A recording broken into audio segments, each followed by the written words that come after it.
Chapter 2. It was a Monday when I got a call to go fix the dock at the Wheat's cabin. Tom Wheat was a good guy, kind of eccentric, moving into his late 50s and trying to write a novel. He came to the lake to escape his regular life. He needed the solitude to finish up his by now colossal manuscript, something he'd been working on for years. But whenever he found himself completely alone, he started looking for distractions. As I headed over there with a toolbox, I had a feeling his dock didn't need much mending. "I don't like this board here," Tom said, bouncing up and down on it. "Sounds like it's trying to break away." He was wearing a ratty old sweatshirt and jeans, battered tennis shoes, and a tortoiseshell glasses. If you saw Tom on the street, you'd say to yourself, struggling writer. I examined the board, which was a little weather-worn but stable. It would hold at least a summer, maybe more. "I could replace it," I said, "but I'd have to tear up a couple of other boards in the process, and it cost you a mint." He nodded, chewing on his unlit pipe he'd pulled out of his pocket.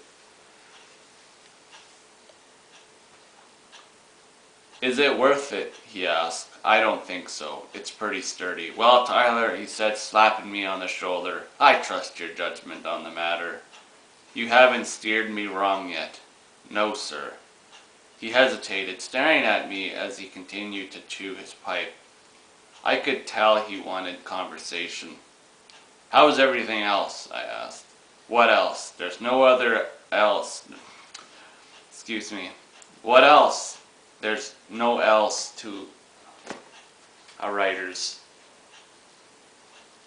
life. There's the pursuit of the written word, and when that stops, you're left with a boring old man with bad teeth. "I don't think you're boring." "God bless you, Tyler Crane. You hungry?" "No, sir." "Cut this sir crap. I'm not a knight. I can't even finish my book." "How's that going?" "I'd rather talk about drinking. You thirsty?"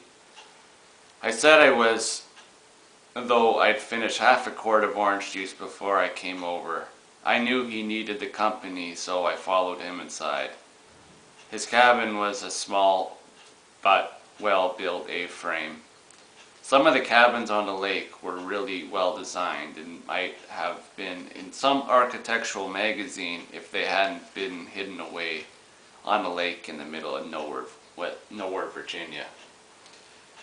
Flanders was a mill town full of families with old money. Flanders Lake was a resort about 15 miles away from the town itself. It was built during the 50s as a place for families to get away from the dreary smells of the dreary sounds of the mills.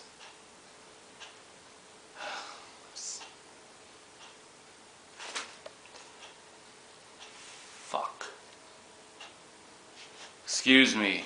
Flanders was a mill town, full of families with old money. Flanders Lake was a resort about 15 miles from the town itself. It was built during the 50s as a place for families to get away from the dreary smells and sounds of the mills that had made them rich. At least that was my way of looking at it. I wasn't from one of those old money families, but that didn't make me love the lake any less. Nor did the fact that it wasn't a natural wonder. It was man-made, 500 miles of shoreline carved out of the wilderness. Flanders Dam was one of the biggest of its kind on the East Coast, and the area soon became the closest thing Western Virginia had to a tourist attraction.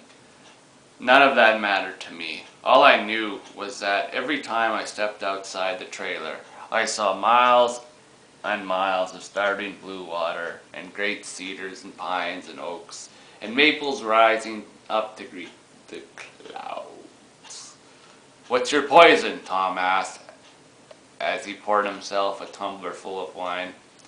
"Something soft, soda or juice."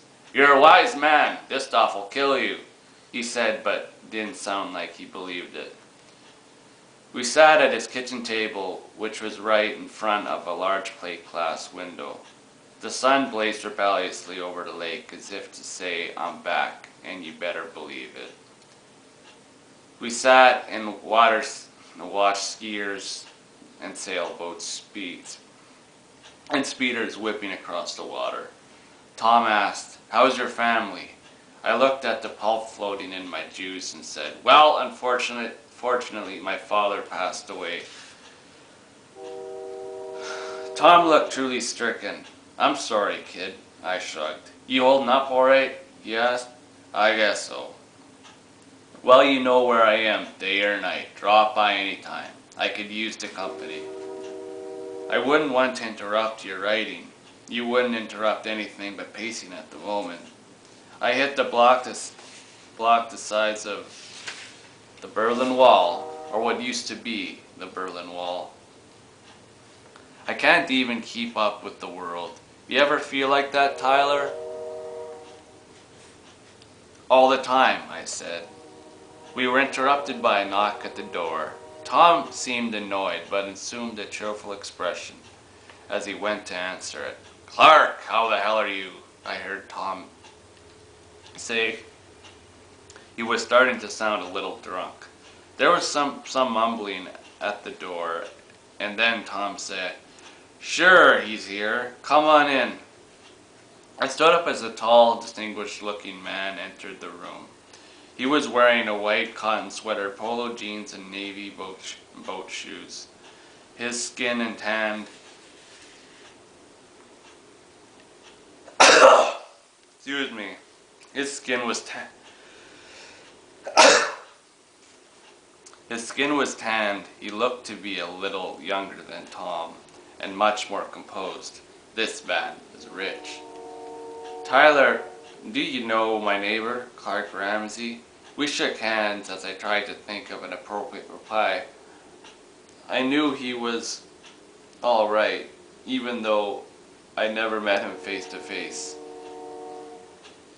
He was one of the wealthiest men in the country. He owned a couple of mills and had a winery on the side. He also had a daughter named Alexandria, who was in my class at school. She was only in my class in the academic sense. Otherwise, Anne Ramsey and I were worlds apart. Zan was a stunner. She was the kind of girl who made you slump when you saw her, because she was so perfect and because your chances with her were so remote. She made me feel invisible. I was just the son of an unstable housewife and an insurance salesman. Stumped for an answer, I finally came up with what seemed to be the worst possible choice. I know your daughter, I said. I felt his grip loosen around my neck. Oh. Well, we're both sophomores at Flanders High. Or juniors now, I guess. He nodded, studying me hard. His eyes were gray-blue. His nose was perfect in shape and angle, like Zan's. Your name again? He asked. Tyler Crane. He nodded that it meant nothing to him one way or the other. I saw you out there looking at Tom's stock. Is that your line of work around here, or you were doing him a favor? A little of both, Tom answered for me. He's the best dock repairman around, and he does me a favor every time he drops by. Great conversationalist. Well, to be honest, a great listener. No one can get a word in around me.